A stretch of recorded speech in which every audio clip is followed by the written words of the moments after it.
کہانی کا آغاز 44 قبل مسیح یعنی BC میں ہوتا ہے۔ جولیس سیزر کو قتل کیا جا چکا تھا اور روم افراتفری اور خانہ جنگی کی آگ میں جل رہا تھا۔ جب سیزر کی وصیت پڑھی گئی تو پورا روم حیران رہ گیا۔ سیزر نے اپنی بے پناہ دولت اور اپنا نام کسی مشہور جرنیل کو نہیں بلکہ اپنے 18 سالہ بھانجے گائس آکٹیوین کو دیا تھا، جسے اس نے گود بھی لے لیا تھا۔ یہ نوجوان آکٹیوین اس وقت روم سے دور اپنی فوجی تربیت حاصل کر رہا تھا۔ وہ جسمانی طور پر کمزور اور اکثر بیمار رہتا تھا۔ روم کے بڑے بڑے سیاستدان، خاص طور پر سیزر کا سب سے قریبی ساتھی مارک اینٹنی، اسے ایک ناتجربہ کار لڑکا سمجھ کر نظر انداز کر رہے تھے۔ انہیں کیا معلوم تھا کہ یہ کمزور نظر آنے والا لڑکا جلد ہی ان سب کا سیاسی جنازہ نکال دے گا۔ آکٹیوین روم پہنچا اور اس نے سب سے پہلے اپنا نام اپنایا، گائس جولیس سیزر آکٹیوینس۔ سیزر کا نام ایک جادو کی طرح کام کیا۔ سیزر کے وفادار سپاہی اور روم کے عوام اس نوجوان کے گرد جمع ہونے لگے۔ آکٹیوین جانتا تھا کہ وہ اکیلے اپنے طاقتور دشمنوں کا مقابلہ نہیں کر سکتا۔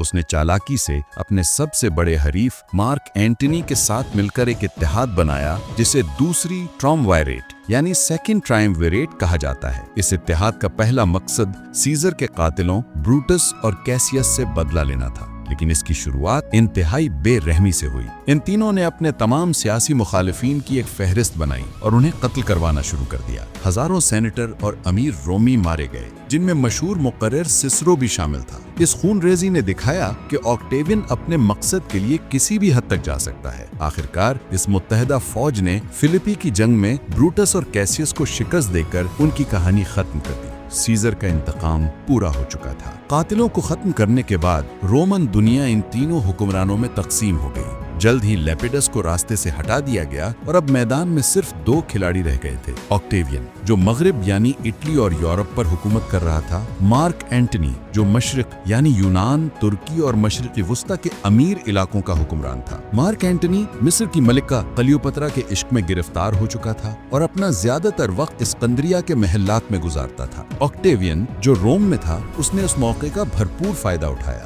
وہ ایک پروپیگنڈا کا ماہر تھا۔ اس نے روم کے عوام میں یہ بات پھیلانا شروع کر دی کہ مارک اینٹنی ایک غیر ملکی جادوگرنی یعنی کلیوپترا کے قابو میں آ چکا ہے۔ وہ ایک کمزور اور عیاش حکمران بن چکا ہے جو روم کی روایات کو بھول چکا ہے، اور سب سے بڑھ کر وہ روم کے دارالحکومت کو اسکندریہ منتقل کرنا چاہتا ہے۔ یہ پروپیگنڈا اتنا کامیاب رہا کہ روم کے لوگ مارک اینٹنی کو غدار سمجھنے لگے۔ آخرکار آکٹیوین نے اینٹنی اور کلیوپترا کے خلاف جنگ کا اعلان کر دیا۔ 31 قبل مسیح میں ایکٹیم کے مقام پر تاریخ کی ایک فیصلہ کن بحری جنگ لڑی گئی۔ اس جنگ میں آکٹیوین کی منظم فوج نے اینٹنی اور کلیوپترا کے بیڑے کو تباہ کر دیا۔ دونوں مصر بھاگ گئے، جہاں کچھ عرصے بعد دونوں نے خودکشی کر لی۔ اب 32 سال کی عمر میں آکٹیوین پوری رومن دنیا کا واحد اور بلا شرکت غیر مالک تھا۔ 1 صدی کی خانہ جنگیوں کے بعد روم کے عوام امن چاہتے تھے۔ آکٹیوین جانتا تھا کہ رومی بادشاہ کے لقب سے نفرت کرتے ہیں، اس لیے اس نے بادشاہ بننے کا اعلان نہیں کیا۔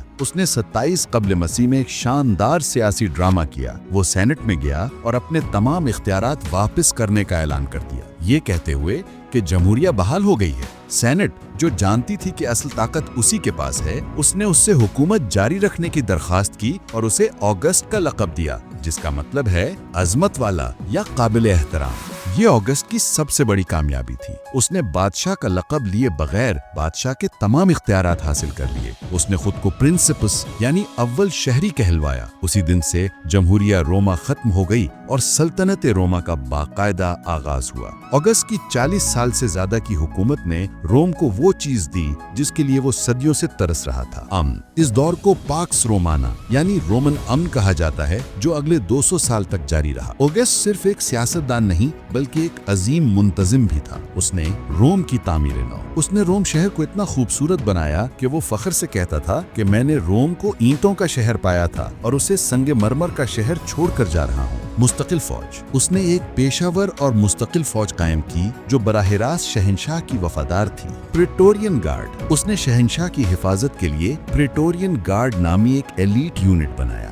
بہتر نظام، اس نے ٹیکس کا نظام بہتر کیا، سڑک بنوائیں اور سلطنت میں امن و امان قائم کیا۔ اس کی ذاتی زندگی کامیابیوں کے ساتھ ساتھ دکھوں سے بھی بھری ہوئی تھی۔ اس کا کوئی بیٹا نہیں تھا اور اس کے تمام چنے ہوئے وارث اس کی زندگی میں ہی مر گئے۔ آخر میں اسے مجبوراً اپنے سوتیلے بیٹے ٹائبیریس کو اپنا جانشین بنانا پڑا۔ 14 عیسوی میں 75 سال کی عمر میں آگسٹ نے پرسکون طریقے سے جان دے دی۔ اس کے آخری الفاظ تھے، کیا میں نے اپنا کردار اچھی طرح نبھایا تو پھر میرے جانے پر تالیاں بجاؤ۔ آگسٹس سیزر بلا شبہ روم کی تاریخ کا سب سے اہم حکمران ہے۔ اگر جولیس سیزر نے جمہوریہ کا دروازہ توڑا تھا تو آگسٹ وہ معمار تھا جس نے اس کی جگہ پر سلطنت کی ایک شاندار اور پائیدار عمارت کھڑی کی۔ اس نے 1 صدی کی تباہی کا انت کر کے امن کا ایک ایسا دور شروع کیا جس کی مثال تاریخ میں کم ہی ملتی ہے۔